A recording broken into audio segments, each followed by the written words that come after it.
how could the US come out and say that their deal has been successful? But what would a successful deal look like? From the US vantage, it's that it's over. Right? From Israel, it's that the support for these militias has been nullified. From the Gulf states, it's also that Iran has been disabled, which is the exact opposite of Iranians' perspectives. The IRGC believes success to be that they retain control over the strait, they retain their nuclear program, they retain the structure of their regime and the oppression of their own populations, and they retain the ability to support these militants.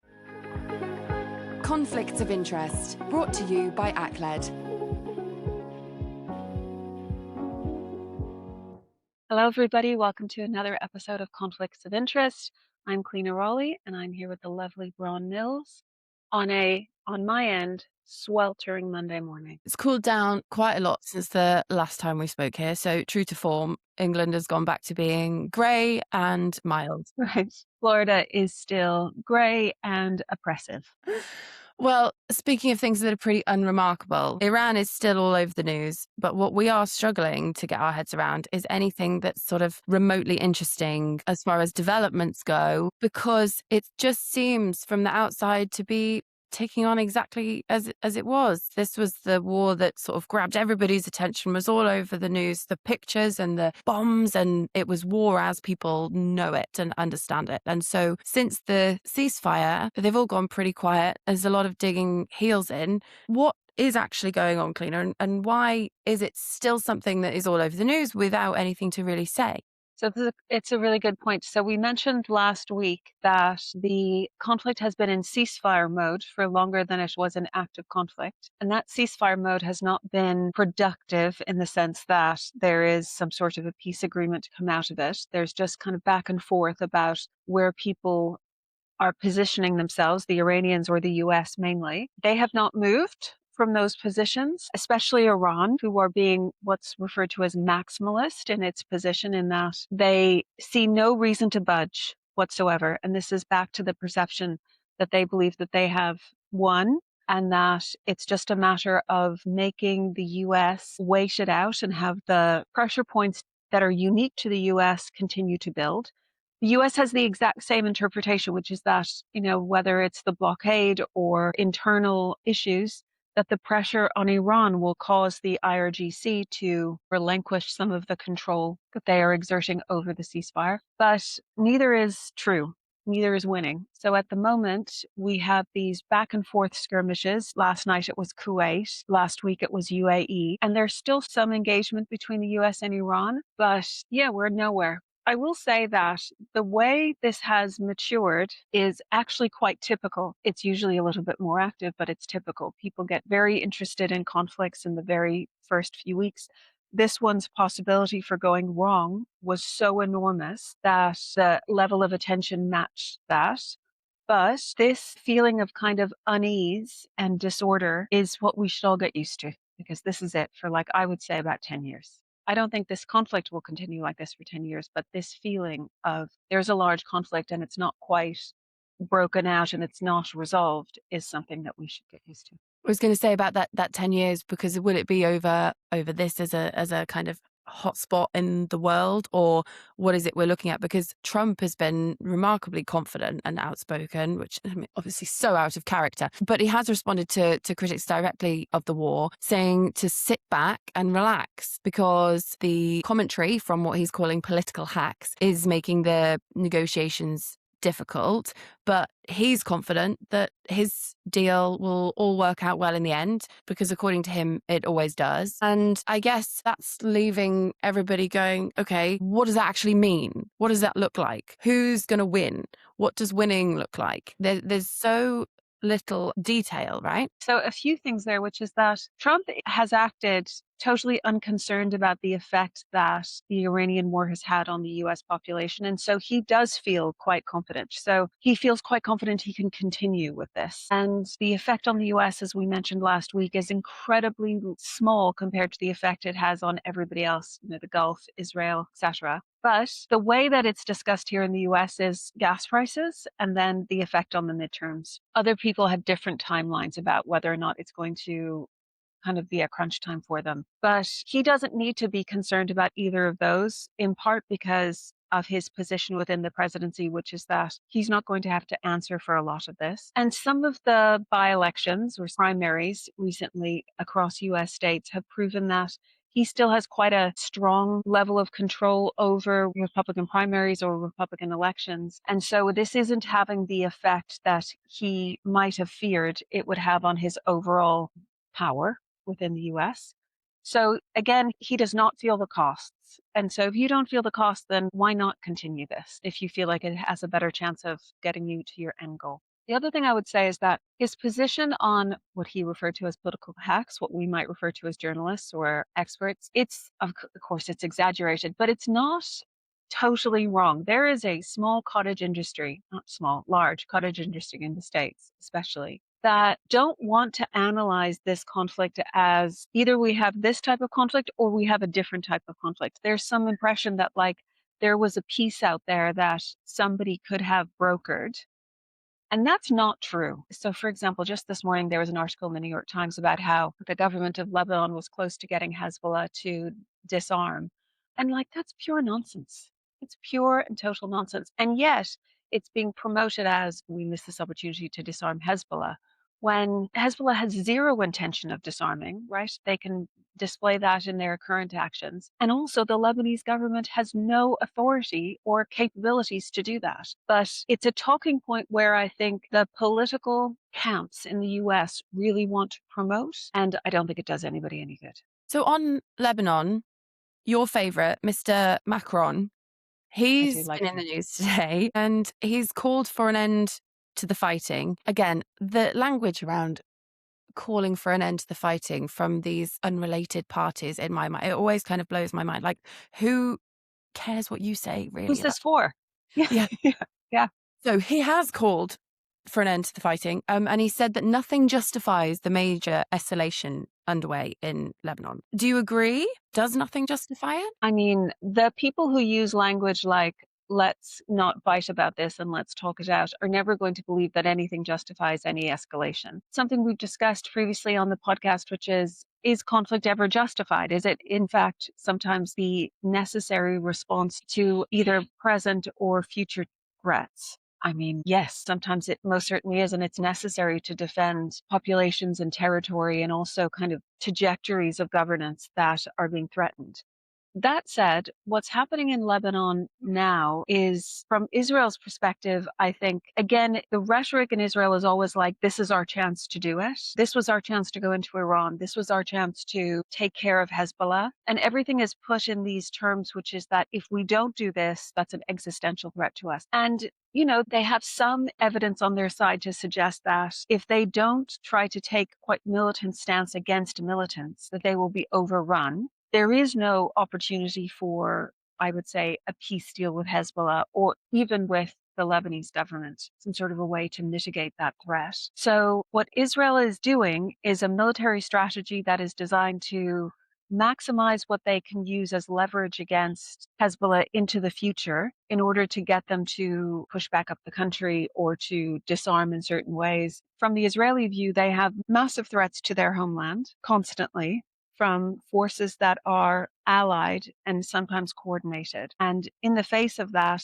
none of this looks to be out of bounds in terms of a strategy to deal with it. From Lebanon and Hezbollah's view, which are not the same, but they are saying this is an aggressor. And every time that they move into the country, it further kind of deepens the desire and the possible connection between both Lebanon and Hezbollah. I mean, it's like 6 of one, half a dozen of the other about which perspective you take on that. But it would be very surprising if the Hezbollah conflict with Israel ended with a coordinated, peaceful settlement anytime soon, is how I put it.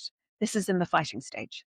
Yeah, because the concept of what's happening in Lebanon is brought into discussions about the peace talks all the time. But to what extent are Israel actually actively involved in the peace talks that are happening? When you hear about the peace talks, it's mainly Trump and Tehran. But then when it comes to one of the sticking points, that's been what's going on in Lebanon. And I suppose another question is to what extent Trump has any influence on what is going on between Israel and Lebanon.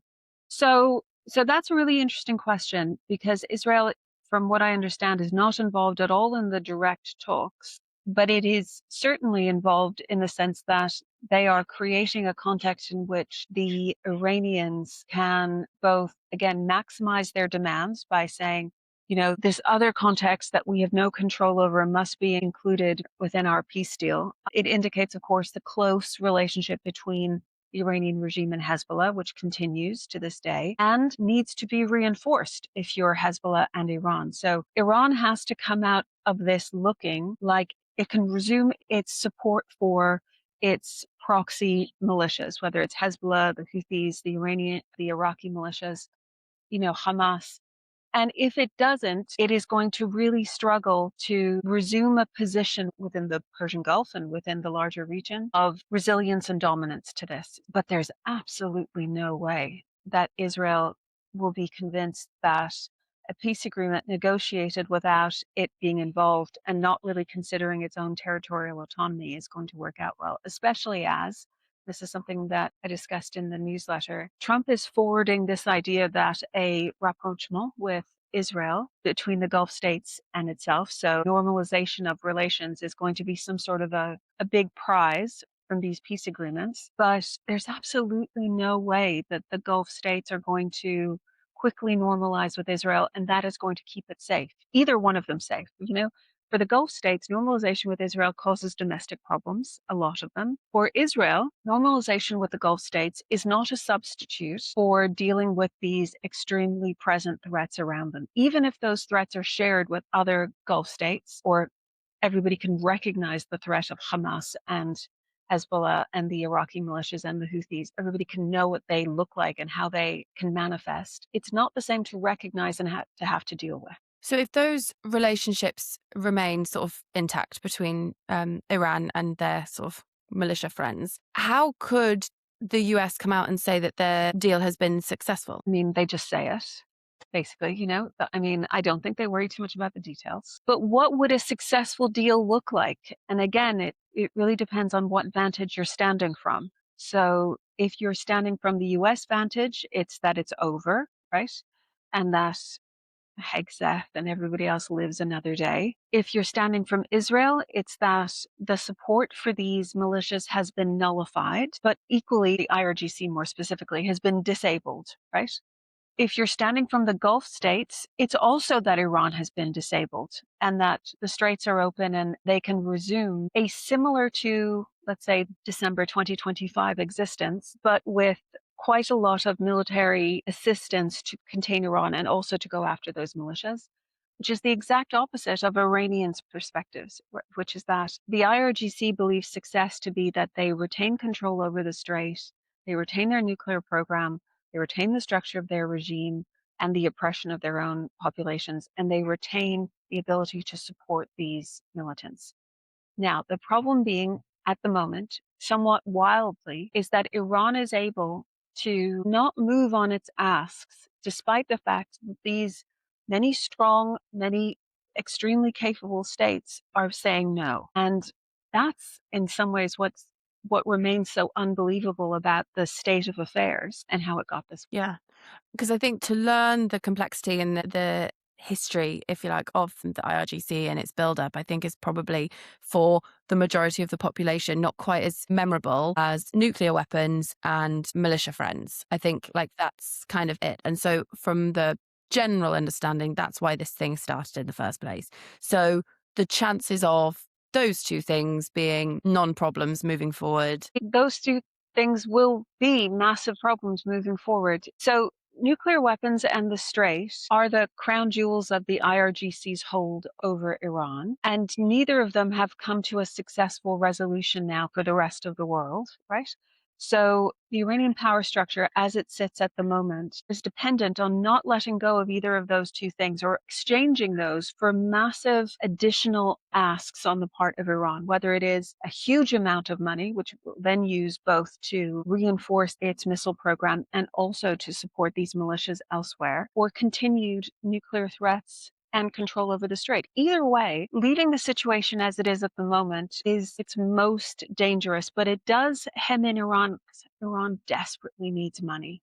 the moment. It desperately needs like actual cash, kind of like a builder in a house. So it needs cash and it's not getting it. And so that's again the point of leverage that I think that Trump and the blockade and some other things are trying to use against Iran. The Israelis believe that if you keep going until December, you'll actually see quite a lot of fracturing within the regime. It's hard not to imagine that would happen. The Israelis, of course, have their own timetable, and that is specifically September when they have an election. The US has their timetable, which may in fact be November, which is the midterms. So I would find it very difficult to think that it's not going to continue like this for quite a while until some of those crunch points come up. It may be that this conflict in Lebanon is enough to get Netanyahu another term, although domestic Israeli politics is so much more complex than whether or not they're involved in this conflict and have some continuance.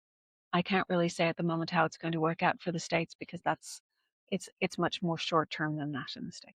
Yeah, no, absolutely. So we've managed to talk quite extensively about this kind of stalemate, but obviously there are just lots of questions and grey areas. I just thought I might grab your thoughts on some other bits going on in the world very, very quickly. So as far as Ethiopia, they head to the polls today. Do you have any immediate thoughts on that? I read that voters in Tigray are being excluded. They are. I mean, it's a total repeat of a situation that happened in 2020 that, of course, led to the war. I am, admittedly and openly, an Ethio optimist. I love that country. I love it so much. So what's happening there is quite disturbing to people who care about it, and of course, mostly to Ethiopians themselves. But Abiy Ahmed, who has been feted by the international community for quite a while, and then that all came to an abrupt end when Tigray launched conflict activities against the federal government. And in fact, actually, just on that note, right, there was an AFP story last week about this, which was full of, I would say, obtuse and incorrect assertions about the beginning of that war. And so the Western journalists love nothing more than misrepresenting that conflict, as I unfortunately learned during the first one. But just so we're clear, right, the TPLF, which is the kind of regional government of the Tigray area in the north, is quite belligerent in their position towards the federal government led by Abiy Ahmed. Abiy Ahmed, no saint, also quite difficult in the sense that he ushered in a kind of new opening of Ethiopia and then very quickly closed it down again quite brutally, whether it's civil society or journalists or the media. And then there has been a spate of continuing conflicts within the region of Oromia, and also in Amhara, which had been his area of mass support. And we're going to get into that, I think, in a podcast next week. But Ethiopians will vote for the Prosperity Party, which is Abiy Ahmed's party, to get back into power. There will be a continuance, and then there will be a preparation for conflict with the TPLF. The TPLF is already preparing. There's a lot of recruitment going on of young people, often forced within Tigray. So again, yet another repeat of what happened in a very brutal and destabilizing war that happened about 5.5, 6 years ago. There's a lot of components to that, isn't there? So picking it up on a special episode that focuses on just that later. Yeah. Certainly next week. Then over in Colombia, got some more election stuff, election action ticking over as the far right candidate, as I understand it, has won the first round vote ahead of that election. Elaborate. Whenever I think about South American elections, the first thought that comes to my mind is that everything is always so extreme, right? Everything has to be far right or far left. Moderate candidates don't get a look in any way, right? But there's a great commenter called Boz on Latin America, and he made this map once, quite a while back, but I'm sure he could remake it again. It wasn't just which countries within Latin America or South America in particular were extreme right or extreme left. They also varied about whether or not they were populist or democratic. And there was all sorts of variations on that theme. So it's almost unpredictable which version of institutional governance gets you extreme candidates, which is typical conversation about institutionalism across the world is, democracies that have this type of character are more likely to lead to extreme candidates. And then there's some sort of negotiation, et cetera, et cetera. In Latin America, it doesn't seem to be like that at all. It seems like it's it's it's assumed that you're going to get an extreme candidate, and then that kind of fits within the institutional structure. It's not determined by it. And all I can say is that these lurches from right to left and these kind of purity contests about whether or not you agree with everything that is Milei is doing in Argentina, or you disagree with everything that Lula did in Brazil. It's so destabilizing. Their entire politics seems to be prefaced on destabilizing at least half the country. It's a really interesting observation about how the extreme views just being kind of given, because I think we're starting to see more of that across the world, aren't we? And even in the UK, what we previously saw as quite an extreme political party, there has now been a launch of an even more of the same thing. And so maybe, yeah, it's really interesting. I mean, like the last thing you should want is to become a state that does that. The last thing I was going to touch on today was the US, UK, and Australia new project about the underwater drones that are looking to defend the sea cables, and the urging of Beijing to be slightly more transparent in what they're up to. For people that are brand new to this story, why is it that the seabed is being called a battlefield? So this is kind of an extension of the hybrid cyber conflicts that we've been focusing on a little bit here at ACLED. And the infrastructure just in the underwater arena is so vital and so important to many countries' domestic security that it's super important to take it seriously. I mean, I think last week, Bron, you mentioned about the incursion of Russian submarines into European sea space, I guess we would call it. And yeah, that is, I would much prefer this much more rational approach to how to deal with these threats than the space stuff that you sometimes hear about. I was like, oh, great, thanks. We're all set in space. That's perfect. Yeah, it feels a little bit less like a movie, doesn't it? Yeah. But I mean, I think it's wonderful, right? That relationship has been a little bit fraught because of information sharing and the fact that Britain has no money or desire to somehow defend itself. But, we live in hope, Ron. We do. No money and no desire to defend itself. I mean, what a glowing reference. Yeah, it's true. Well, I think that's all for us today. Come back next week when we're going to discuss Ethiopia and the Horn of Africa a little bit more directly and what it means to be kind of what I would refer to as a second order likely conflict, especially from the Iranian fallout. So with that, thank you very much. Thank you, Bron. Thank you. You've been listening to Conflicts of Interest with Professor Clionadh Raleigh, brought to you by ACLED, the world's leading source of political violence and protest data. Subscribe so you never miss an episode, and follow us on socials for updates in the meantime.